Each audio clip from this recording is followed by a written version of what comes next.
Sri Lanka is dealing with its worst economic crisis since independence. People are standing in line for fuel and sometimes even for food. But how did this situation get this bad? I'm Dasani Athada reporting to you live from Colombo as we try to understand how the island nation has now exploded into its worst economic crisis. After lifting emergency regulations, Parliament sessions got underway today. Despite severe criticism and multiple calls for the President to step down, President Gotabaya Rajapaksa will not be resigning. I'd like to... Minister of Highways of Sri Lanka, Johnston Fernando, speaking in Parliament and responding to strong criticism, reiterated that the President, in fact, will not be resigning. Now, this sentiment was also echoed by Speaker in Parliament, Minister Mahindayapa Abewardana, who said it is for the people to decide as they decided and elected this president. Meanwhile, the opposition has vehemently rejected the government's call to form a unity-led government. The government majority has also severely been challenged and stirred, as 42 lawmakers representing the government party will now be sitting in Parliament as independent lawmakers. They can't escape. Facing a series of setbacks, President Gotabaya Rajapaksa revoked emergency regulations. Now, these emergency regulations came into effect on Friday and the revocation was published on Tuesday night. The move was clearly aimed at avoiding a vote in the Parliament sessions. The revocation came as a sudden move as the ratification by Parliament was due on Thursday, and the Sri Lankan government is currently on the edge in terms of numbers as well as majority. Gotabaya Rajapaksa's once powerful ruling coalition is in turmoil after a string of defections. Dozens of lawmakers have walked out of the ruling coalition. That about placed in Parliament and a vote taken on it. Secondly, the emergency law had zero effect on the citizens. Despite a state of emergency, protests took place across the island by and large, where citizens did not give any amount of regard to the emergency regulations that were in place. Speaking of international pressure, the UN Human Rights Council has also said that it was closely monitoring the developments and the tension that is currently taking place in Sri Lanka. Unprecedented shortages of food and fuel, along with record inflation and island-wide blackouts, have inflicted widespread misery and frustration across citizens in Sri Lanka.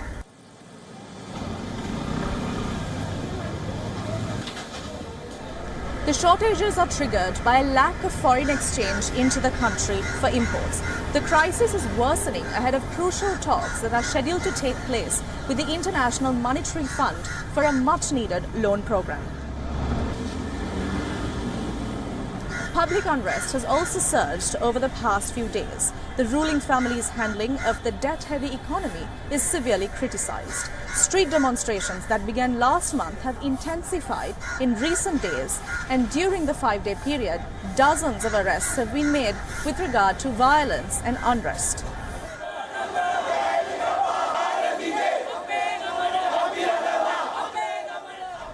Dozens of protesters gathered near the residence of Prime Minister Mahinda Rajapaksa's house in the capital of Colombo. University students chanted anti-government slogans and waved placards calling for the country's president to go home. Sri Lankan doctors said that they will also hold street protests throughout the day today and in the coming days as hospitals are rapidly running out of medical stocks and drugs. I'm here because it's not enough to just reshuffle the cabinet. We want accountability. It's not just resignation that we want. We want people to take accountability for their actions. We want these leaders to take accountability for their actions. And the thing is, we're not trying to just replace and reshuffle the same members and have the same thing happen over and over. We want systemic change. We want educated people to take part in Parliament. As you can see in my poster, I have better O-level grades than the leaders of our country. They are a cancer to this country. None of these people are depending on them. We are doing our job. We are majority of us are corporate sector or doing our own business all what we want is a peaceful country. We don't want any other solution. Just Rajapaksa should get out of this country and they should bring back all the money that they robbed. So how did this situation get this bad? Well, there are several reasons for it. First, there was rampant economic mismanagement. Next, there were ill-timed tax cuts. And the COVID-19 pandemic was the final nail in the coffin. Sri Lanka is a classic twin deficits economy. Its national expenditure exceeds its national income. So it has to depend on other sources of income like tourism and foreign workers' remittances. The root of this crisis lies in its economic mismanagement. Historically, Lankan governments have been weak at fiscal management, so economic mismanagement was rampant. What the country sustained was a twin deficit, a budget shortfall alongside a current account deficit. President Gotabaya was more of the same. His tax cuts were ill-timed. In 2019, President Gotabaya Rajapaksa cut taxes. Sri Lanka's value-added tax was slashed by almost half. The government also began printing more money. Both of these policies backfired. His obsession with making Lankan agriculture 100% organic made things worse. It hit the country's farm sector, triggering a drop in the critical rice crop. The final nail in the coffin was the COVID-19 pandemic. Sri Lanka's tourism sector is its main source of earning. It accounts for over 10% of the nation's GDP. But the pandemic has heavily impacted the tourism sector. Tourist arrivals have reduced in 2020 due to the restrictions, causing the Sri Lankan economy to shrink by as much as 3.6%. Dwindling foreign reserves put further pressure. Sri Lanka's population is heavily dependent on imports. Most food products and essentials are imported. So to import food, Sri Lanka needs foreign currency reserves to pay for them. Currently, these reserves are depleting at an alarming rate. In the last 2 years, they have fallen by 70%. At the center of this crisis is the Rajapaksa family. Until recently, the entire government was controlled by them. Even now, the president is Gotabaya Rajapaksa. His older brother Mahinda is the country's prime minister. This is the family responsible for Sri Lanka's doom. In 2007, Mahinda Rajapaksa was Sri Lanka's president. He took a major policy decision. Colombo began borrowing money. Government bonds were sold in capital markets. 15 years later, that borrowing hasn't stopped. Today, these loans account for 38% of Sri Lanka's debt. The loans from China made the situation far worse. Mahinda Rajapaksa was Sri Lanka's president from 2005 to 2015. During this period, China was involved in 70% of all new infrastructure projects. It gave at least $14 billion from 2005 to 2015. According to some estimates, Sri Lanka owes China over $10 billion. A large chunk of these loans were taken by the Rajapaksa government. Until now, Sri Lanka has resisted reaching out to the IMF. They preferred bilateral helplines. A $1.5 billion currency swap with China and a $1 billion credit line from India. This is because Gotabaya believes that the IMF will undermine Sri Lanka's sovereignty. But this has never stopped Colombo before. In the last 56 years, they have sought IMF relief 16 times, second only to Pakistan. Currently, it is a very difficult situation in Sri Lanka. Credit lines can help you only so far. The only way out is a bailout, and Sri Lanka needs it fast. Delaying a bailout only raises the risk of more unrest. Bureau Report, WION World is One.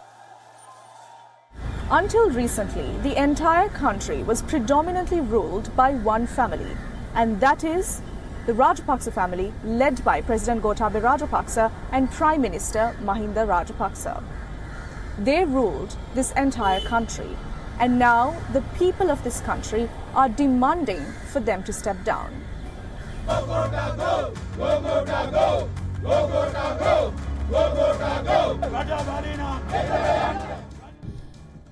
The president is the Rajapaksa, Gotabaya Rajapaksa. The Prime Minister is his older brother Mahinda. The Finance Minister who resigned was the third brother Basil Rohana. The eldest of the Rajapaksa siblings is Chamal, who was the country's Home Minister. And the list does not even end here. There is Namal Rajapaksa, who was the Minister of Youth and Sports. He is the Prime Minister's son. Then there is Yoshitha Rajapaksa, who was the Prime Minister's Chief of Staff. Shashindra Rajapaksa, who was Sri Lanka's Minister for Agriculture, and Shamindra Rajapaksa, who was the Director of Sri Lankan Airlines. All in all, the Rajapaksa family used to hold 9 ministerial berths. This includes 7 cabinet posts in the Sri Lankan government. Together, they controlled 75% of Sri Lanka's budget. Currently, only Mahinda and Gotabaya are holding on to their seats. The other members of the Rajapaksa family have all resigned.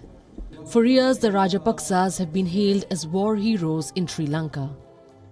In 2009, the Sri Lankan army defeated the Liberation Tigers of Tamil Eelam after over 26 years of a bloody civil war in the island nation. Mahinda was the president during that time, and his brother Gotabaya was the defense secretary. In fact, Gotabaya is said to have played a leading role in crushing the conflict. He has been hailed by the Sinhalese population for his role in the war. But the once war heroes are now under pressure in Sri Lanka. The majority Sinhalese population once saw them as decisive and strong. Now they want them to resign. They've lost the trust of the people in just 3 years after Sri Lankans handed over an overwhelming victory to Gotabaya Rajapaksa. As the nation has waken up from its slumber after a long time, calling out to our leaders, especially our political leaders, and very especially to those who are corrupt, those who have robbed all resources from this country in broad daylight, calling them to once again rethink their strategy, to give up their selfish motives and to step down. On the streets of the country, the lines only seem to be getting longer. People are standing in line for gas, people are standing in line for fuel, and at times, even for food. Record-level inflation only means that it makes it that much difficult for the average citizen to make ends meet. Power cuts across the country are now the new normal. To put it quite simply, the people have just had enough, which is why they are requesting for their demands to be heard. In the day, they are standing in long queues for fuel. At night, they are battling stifling blackouts. This is Sri Lanka's worst economic crisis in living memory.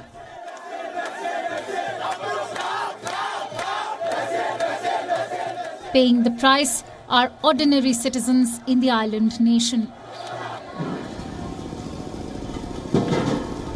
These long lines for fuel start forming before dawn. They have no choice but to stand in the blistering sun, some even faint, while waiting in the heat. I have been standing here for the past 5 hours. I haven't eaten anything since morning. I'm feeling dizzy and it's very hot. But what can we do? It's a lot of hardship.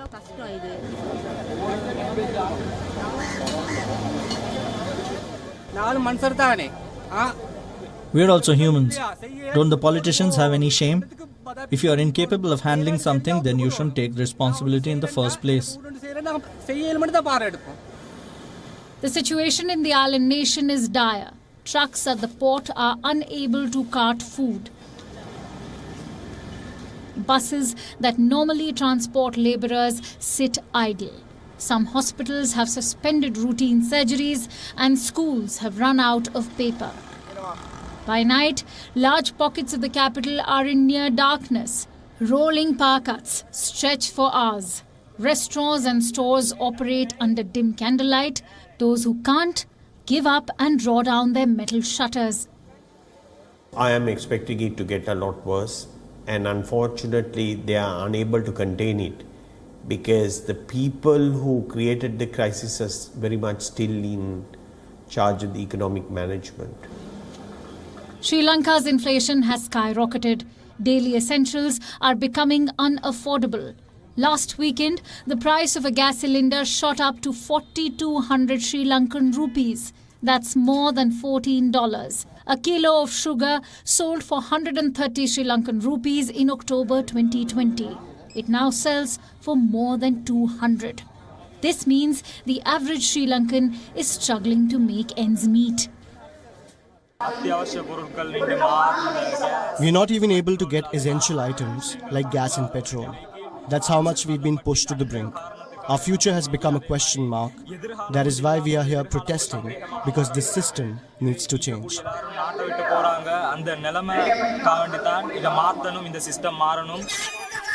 Currently, the anger in the country is palpable.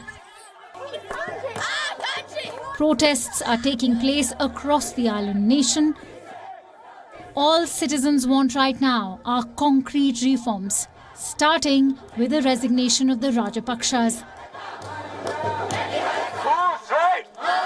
Bureau Report, WION World is One. The waters surrounding the coasts of Sri Lanka are a tropical bounty. Its pristine blue waters are home to some of the most delectable fish that often make to authentic Sri Lankan curries. However, the economic crisis has now impacted fishermen as well, as they are unable to set out to sea to get the day's catch. They have no fuel to set out to sea. And the worsening economic crisis has made it unable for them to make ends meet. The sky and seas off the coast are crystal blue. But the crisis has kept fishermen moored at the harbour. They are out of gas, unable to reel in the day's catch. The waters nearby are a tropical bounty. There are fist-sized prawns and mackerel. All of these normally find their way into Sri Lanka's staple seafood curries. But the crisis has left coastal communities short of fuel. They can't send their vessels out to the ocean, and now the repercussions are trickling down to dinner tables.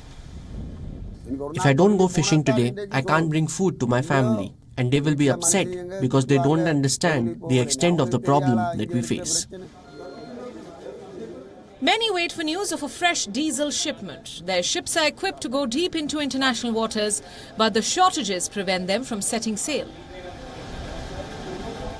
Other fishermen work closer to the coast, but even there, vessels are forced to stay on land. For every 100 boats that operated earlier, only 25 or 30 are going out fishing now. Some fishermen are even struggling to buy food every day. An hour away from there stands the country's biggest fish market, Colombo's Central Fish Market. It is a bustling open-air warehouse, serving as a hub for wholesale buyers from across the country. The consequences of the shrinking catch are being felt here. Far less seafood makes its way to stall holders and far fewer customers passing through. We're not getting enough supplies at the moment, and we're all getting less wages. We work in the fish market and we can't even afford to buy a kilo of fish. So what will the rest of the people do? The economic crisis is the nation's worst since its independence. Inflation is running rampant. The cost of diesel has almost doubled in a matter of months. The average price of food shot up by 25% in January. Along Sri Lanka's coast, there are plenty of fish, but no catch due to the biting economic crisis. Bureau Report, WION World is One. Tourism is the backbone of Sri Lanka's economy. It contributes to 10% of the island nation's GDP. However, the COVID-19 pandemic has completely battered the entire sector. Island-wide restrictions meant that there was a record low level of tourists entering into the country. And just when the sector was picking up, the economic crisis is now unfolding. Hoteliers and restaurateurs are finding it increasingly difficult to pay off debt as they believe the current crisis is leading to yet again low levels of tourists entering into the country. Pristine beaches, tea plantations, ancient cities, and exotic wildlife. Sri Lanka is a traveler's paradise. Popular among both high-end globetrotters and budget travelers, tourism is at the heart of the country's economy. It accounts for over 10% of the country's GDP.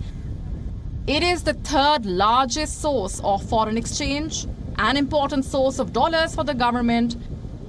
But in the last 3 years, tourism here has taken a hit. First, there was the Easter bombings in 2019. Then the pandemic struck in 2020, and now the spiraling economic crisis.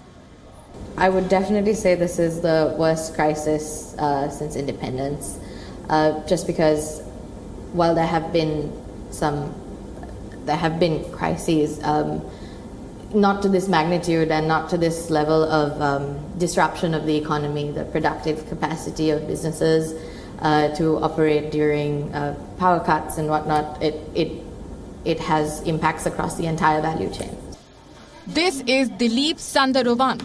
His guest house is a short walk from the beach in Marissa, but currently there are only a few reservations. Power cuts are making life difficult for this hostel owner. The tourists that are staying are also asking for discounts. We are unable to serve our customers right now because of the power cut. The guests are not satisfied and they don't want to stay here. Guests are complaining about air conditioning, hoteliers cannot access online booking platforms, and fuel shortages are making it harder to travel. We find some problems because about the petrol. They don't have a lot of petrol, so maybe you have to wait a little bit to take a bus, to take a tuk-tuk, and it's a little bit more expensive.